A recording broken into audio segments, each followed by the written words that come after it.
This is Code.org. I'm currently working on the CS Accelerated course, and I'm on the lesson The Artist. Make a square using only 3 blocks. Oh good, we have a repeat loop back. Okay, so they already have 2 blocks on this for us.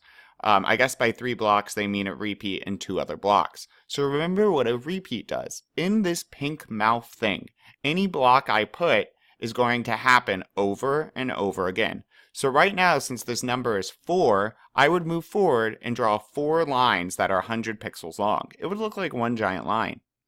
Okay? Now, I want to draw a square, so you need to move forward to draw one side, and you would need 4 sides, but you also have 4 corners. So let's put our turn right here, and check this out.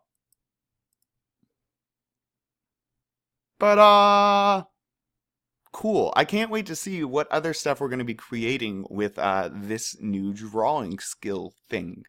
Let's keep going.